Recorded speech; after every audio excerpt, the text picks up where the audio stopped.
राजधानी दिल्ली में डेंगू का आंकड़ा 5,000 को छूने को है, लेकिन नियंत्रण में है। इस पूरे मसले में बातचीत करेंगे जो मेडिकल हेल्थ ऑफिसर हैं दिल्ली नगर निगम के, एल.आर. वर्मा जी। आपका बहुत बहुत स्वागत है। अक्सर देखा गया है कि जो ठंड का मौसम होता है तो डेंगू के नंबर्स गिरने लगते हैं, लेकिन क्या कोई नया ट्रेंड या पैटर्न आप देख रहे हैं राजधानी दिल्ली में जो कि बढ़ रहा है? ऐसा इस समय बिल्कुल नहीं है। टेम्परेचर जब लो होता है तो बाहर से मॉस्किटो, एडल्ट मॉस्किटो अंदर की तरफ आता है। उस समय लोगों को सावधान होने की जरूरत है कि अपने खिड़की दरवाजे बंद करके रखें। और ये रिसेंट सर्वे में ये पाया गया है कि लोगों के घरों के अंदर कंटेनर्स में ब्रीडिंग मिले, जैसे मनी प्लांट है, फेंग शुई प्लांट है, वाटर स्टोरेज कंटेनर्स हैं, उसको लोग कवर करके रखें या रेगुलरली जो साफ कर सकते हैं साफ करें। जैसे वाटर के कूलर हैं, डेजर्ट कूलर है, उसमें भी पानी मिल रहा है लोगों को एहतियातन उसको साफ कर देना चाहिए।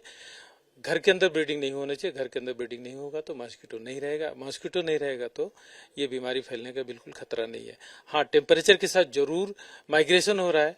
जो बाहर अनुकूल तापमान होता है मच्छर के लिए सितंबर अक्टूबर में, टेम्परेचर गिरने के साथ वो अंदर की तरफ माइग्रेट हो रहा है। अच्छा, बहुत से पहाड़ी इलाके हैं जहां पर भी डेंगू के मामले सामने आए हैं, तो उनका आप क्या कहेंगे? मैदानी इलाकों में तो पहले मिलते ही थे, अब पहाड़ी इलाकों में भी ऐसी चीजें आ रही हैं, तो इसके पीछे क्या फैक्टर आप मानते हैं? कोई नया पैटर्न, कोई नया बदलाव?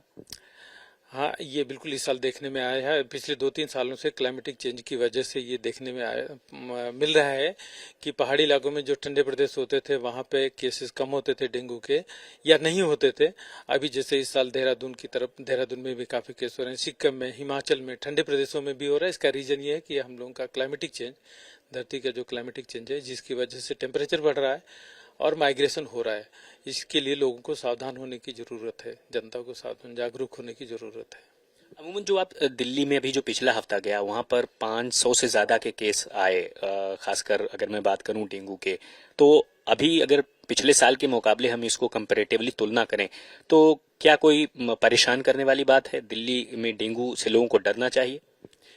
बिल्कुल नहीं। पिछले सालों की तुलना में इस समय फिगर काफी कम है, केसेस कम हो रहे हैं इस सीजन में। हालांकि हर साल दिल्ली और नॉर्थ इंडिया में पूरा ये पीक सीजन होता है। सितंबर और अक्टूबर का महीना पीक सीजन माना जाता है। इस समय केसेस ज्यादा होते हैं। फिर से वही कहूंगा, लोगों को सावधान होने की जरूरत है। अमूमन कितने प्रतिशत आप कंट्रीब्यूशन में करें? क्योंकि एक रिपोर्ट में पढ़ रहा था कि दिल्ली नगर निगम ने कहा कि 30% जो डेंगू के लार्वा मिलते हैं वो दरअसल लोगों के घरों के अंदर से मिलते हैं। बिल्कुल सही कहा आपने। इस समय जो हमने बताया, रिसेंट सर्वे जो में पाया गया है कि जो वाटर कंटेनर्स हैं घरों के अंदर, जैसे फ्रिज की ट्रे में भी अनुकूल तापमान मिल रहा है तो उसके अंदर भी ब्रीडिंग हो रही है। फ्लावर पॉट है, मनी प्लांट है, फेंग शुई प्लांट है, या कंटेनर से, वाटर कंटेनर से उसके अंदर ब्रीडिंग मिल रही है और उसको साफ करने की जरूरत है। रेगुलरली साफ कर दें, गिरा दें। जो बड़े कंटेनर्स हैं वाटर के, उसको ढक के रखें। और एक और आंकड़ा पाया गया है, कंस्ट्रक्शन साइट्स पे मॉस्किटो की ब्रीडिंग मिली है जहां पे पानी जमा नहीं होने देना चाहिए। इसके लिए हम लोगों ने एक अभियान चलाया है कि उसको खाली कराएंगे। देखा गया है ललन जी कि इससे पहले जो डेंगू का स्ट्रेन 1 होता था वो लोगों को अफेक्ट करता था, आजकल स्ट्रेन 2 है, तो स्ट्रेन 2 कितना खतरनाक है? क्या डेथ का आंकड़ा भी इससे बढ़ेगा आने वाले दिनों में? आप देख रहे हैं अभी तक की तो कंफर्म डेथ दिल्ली में सिर्फ एक है। देखिए, जब ये जितने भी स्ट्रेन है डेंगू के, ये सर्कुलेट होते रहते हैं ट्रॉपिकल कंट्रीज में या एंडेमिक कंट्री में जहां हमेशा ही होते रहते हैं, तो ये चारों स्ट्रेन सर्कुलेट होते रहते हैं। बट अगर 2 और 4 से आदमी इन्फेक्टेड होता है तो उसमें मॉस्किटो उसमें फेटेलिटी होने का ज्यादा चांस रहता है।